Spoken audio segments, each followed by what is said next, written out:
let's talk about a pretty cool thing that I found from Gerber. And I know I've been doing a lot of Gerber stuff lately, but I kind of like Gerber. I bought it off of Amazon.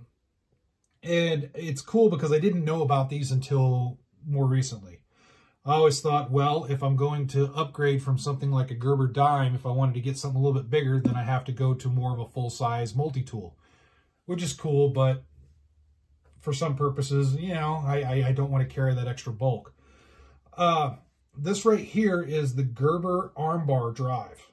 So I didn't know about these again, and I think they're really, really cool. It's very, very slim. It's almost like half of a multi-tool in a sense. It's a really slim profile, lightweight, snag-free, and can fit in most pockets, even in tighter jeans and whatnot, or tighter pants. You can fit them in a pocket pretty easily. So when I found out about this, I was like, hey, these things are kind of cool. On the Gerber site, they're listing this as 39 bucks, and it's going to vary depending on where you find it. The price will fluctuate a little bit, just that's kind of a standard thing.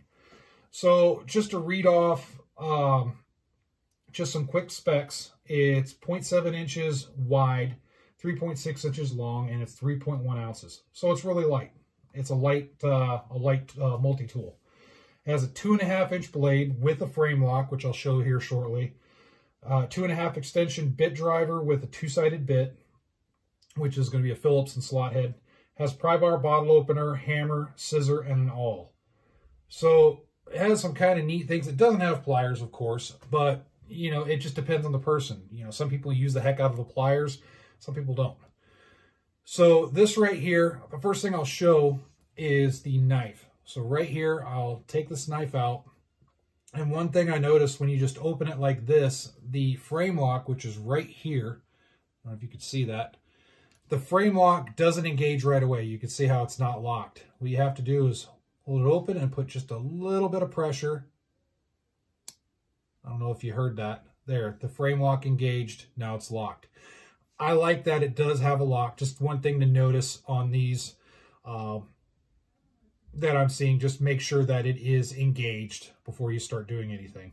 The blade itself, decent quality, decently sharp. I do like that it's 2.5 inches. A great, great utility blade, in my opinion. And it folds back in. It's nice and tight so it won't pop out inside your pocket. I do like that.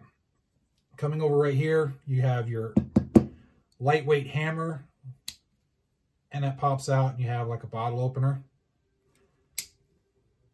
Come over here, here's your extension with your bits on there. So you can use it like so, or you can pop it out and use it like so. Just keep in mind that this and the tools other than the knife blade right here, they do not have lockout. So be careful not to pinch yourself if you're really wrenching on something with this.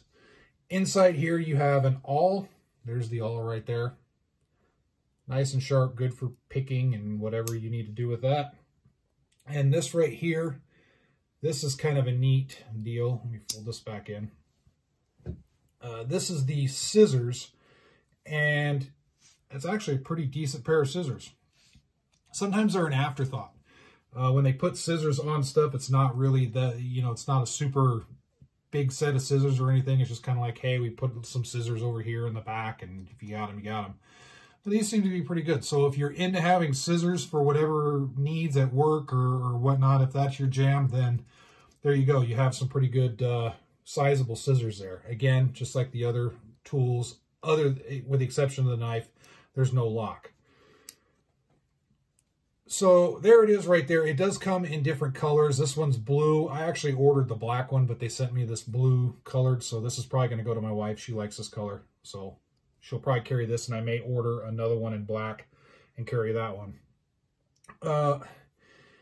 What's the purpose of this thing other than maybe some extra tools? Well, the purpose of this, if you want to combine, one thing I noticed with this is you can combine some multi-tool functions, and you can combine a utility knife in one. So for example, you carry this, and then you carry, you can carry another blade that's maybe more set up to be like a self-defense blade, and you kind of have a lot more bases covered. So that's where I think this really kind of shines, is you kind of combining. You don't have to carry multi-tool plus utility blade, plus fighting blade, plus this and that and the other thing if you're really into that. You can condense it a little bit. I do like the small size. You can really fit it in any type of pockets. I really dig that. It's snag free, so it'll certainly come out easy enough. There won't be any issues. The design looks cool, makes for a great stocking stuffer when the holiday season comes around. So overall, I really dig it. I like that I'm seeing some of these kind of tools that are out there that aren't the typical multi-tool setup, so to speak. So I really dig it. Again, I'll probably order another one of these. This one will go to my wife, and then I'll get another one. I dig it. It's really neat. I think there are a few different designs. I know Leatherman has some designs as well. I haven't looked into those as of yet, but I'm going to. I know I'm kind of focusing on Gerber right now, but I tend to have a lot of the Gerber stuff, and it's really inexpensive. And that's what I like to show, is really inexpensive options. But I'll be looking at the Leatherman stuff too, because some of their stuff seems to be really, really solid. So more to follow on that brand in the future. But just for this video, we're talking about this. I dig it. If anything, you know, it makes just something good. You could throw it in tackle boxes, tool boxes, stuff like that, and you have a spare around. So, all right, thanks a lot for watching. Feel free to post your experiences on this, good or bad. One thing about this is I wouldn't recommend super heavy use, and I think that's pretty much the standard for any multi-tool. Very few multi-tools out there seem to be built for heavy prying or heavy use. I wouldn't pry hard with this. I wouldn't do a lot of heavy use stuff. This is just kind of a moderate to light use type thing. That's just me, especially with the fact that even though the knife does lock, it's a minimal lock. There's not a whole lot there. I think you could, if you use enough pressure, you could possibly pop that and injure yourself. The same with stuff like the extension bar, for the bits right here. If you're really torquing on something, you could pinch yourself, or you could cause failure or bending or whatnot. So just keep that in mind with these things. But with that said, I'll leave you to it, and feel free to leave the comments as usual. Thanks for your support, and I hope everybody's staying safe out there.